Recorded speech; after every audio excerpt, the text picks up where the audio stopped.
Assalamualaikum warahmatullahi wabarakatuh. Izin misalnya kami perwakilan dari kelompok kedua. Dirinya kami di sini. Akan mempresentasikan kerja kelompok kami. Sebenarnya saya di sini ditugaskan sebagai moderator atau pemandu acara. Singkat waktu, mari kita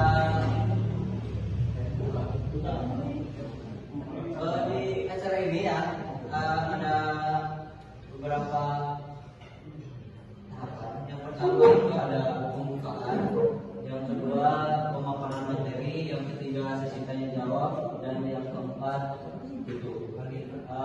Untuk mempersingkat waktu, mari kita buka acara ini dengan membaca basmalah bersama-sama. Bismillahirrahmanirrahim.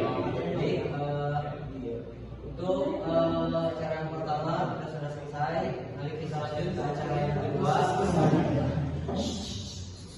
Acara yang kedua yaitu pemaparan materi untuk narasumber yang akan menjelaskan materi pertama. Kepada Kang Melik saya persilakan.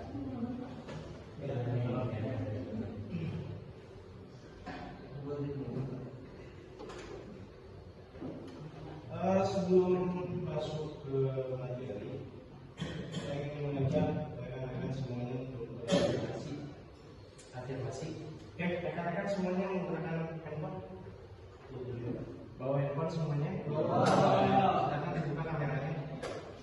Kameranya dibuka. Kameranya dibuka. Gunakan fitur selfie.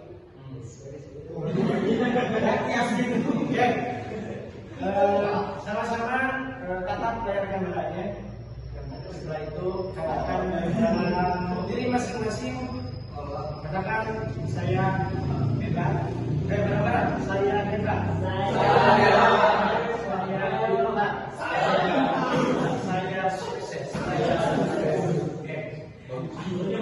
Sudah. Sekarang simpan kembali handphonenya. Oke, terima kasih sudah bekerjasama. Itu mengafirmasi teman-teman untuk membangkitkan jiwa yang ada dalam diri teman-teman semuanya, untuk meningkatkan percaya diri teman-teman semuanya, bahwasannya di suatu saat nanti kita akan menjadi orang yang sukses. Amin. Oleh karena itu, teman-teman, komputer dan juga handphone ataupun internet itu bukan lagi hal yang tabu yang kita dengar atau kita tahu. Dulu sebelum internet, sebelum handphone, sebelum komputer itu meluas ke berbagai wilayah, informasi yang kita dapat dari kota pusat atau Jakarta untuk sampai kepada kita yang ada di kampung itu rentang waktunya agak lama, bisa sampai 2 atau 3 hari. Tapi berkat adanya internet, ya, juga handphone, media sosial yang lainnya, informasi yang kita dapat dari kota ke kampung itu bisa melesat begitu cepat. Bahkan hanya memerlukan waktu 1 sampai 2 menit mungkin. Ya, itulah kesanggihan dari komputer dan internet. Oke, teman-teman semuanya menggunakan handphone? Pernah menggunakan komputer atau laptop? Saya yakin rekan-rekan semuanya pernah menggunakan atau menggunakan gadget tersebut. Oke, teman-teman, pada presentasi kali ini saya akan menjelaskan pengertian dari komputer dan juga internet. Lalu nanti ada keterkaitan antara media pembelajaran dalam pelaksanaan pembelajaran PNS. Komputer dan internet merupakan alat bantu yang memungkinkan akses informasi, komunikasi, dan penyajian materi secara digital. Yang disebut digital itu berada pada komponen yang kita sebut dengan komputer atau handphone. Teman-teman lihat, sekarang teman-teman bisa mengakses apa yang sudah saya jelaskan di depan. Ya, tanpa menggunakan beberapa handphone, cukup dengan satu laptop dan satu proyektor. Itu merupakan salah satu fungsi dari komputer dan juga media apa ini disebutnya fokus. Itu salah satu contoh. Lalu apa pengertian media pembelajaran Pegas? Media pembelajaran Pegas itu merupakan tulang belakang dari komputer dan internet itu sendiri. Dari kita menggunakan komputer dan internet, maka banyak sekali ilmu-ilmu pengetahuan yang biasanya kita cari di buku satu persatu. Dengan cara kita sekarang mau menentukan front yang kita ingin tahu di dalam internet, maka semua itu akan muncul. Berkat apa? Pencarian internet dan juga luar biasa kan? Mana disebut dengan era digitalisasi. Oke, next. Kita lihat selanjutnya. Nah, lalu tentu manfaat penggunaan komputer dan internet sebagai media pembelajaran Pegas itu sangat banyak sekali. Ya, di sini saya akan memberikan 3 manfaat. Ini hanya bagian kecil sebetulnya. Masih banyak yang lainnya. Yang pertama, akses informasi luas.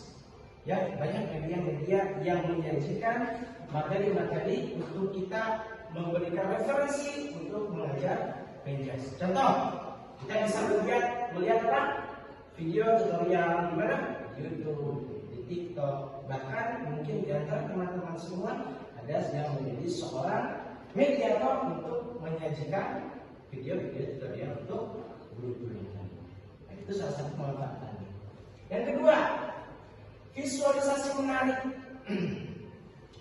Dulu, waktu saya SD, waktu saya kecil, ketika saya memegang suatu buku yang di dalamnya banyak sekali gambar, saya masih senang. Kenapa? Karena di situ ada visual-visual yang menyenangkan hati saya, sehingga saya ingin lebih tahu apa yang ada dalam gambar tersebut. Berbeda halnya dengan apa? Dengan banyaknya tulisan yang ada ngantuk, malas. Itu kelebihan dari video visualisasi yang menarik. Kita bisa menyajikan video. Pernah gak? Coba siapa yang sudah mengajar di sekolahnya? Oke, Kang Nari ketika mengajar di sekolah pernah tidak menonton video pada muridnya? Bagaimana perbandingan antara ketika kita melihat video dengan cara kita dibandingkan dengan kita berbicara di depan? Lebih sedikit membantu. Nah, bisa membantu. Apa? Satu, anak-anak akan lebih terfokus pada video. Videonya bukan video asusila atau yang lainnya, tapi video pembelajaran. Artinya apa? Membantu kita untuk mengamalkan pada anak untuk menjelaskan materi yang akan kita sampaikan. Itu. Yang ketiga, pembelajaran interaktif. Kita bisa memodifikasi internet. Ada di dalamnya coding, banyak website-website seperti apa? Ada yang tahu website yang kita kasih pertanyaan terus kita dijawab apa itu namanya? Hah? ChatGPT. Kalau ChatGPT itu bagian seperti AI ya, untuk membuat kita ditanyakan sesuatu apa. Ini buat contohnya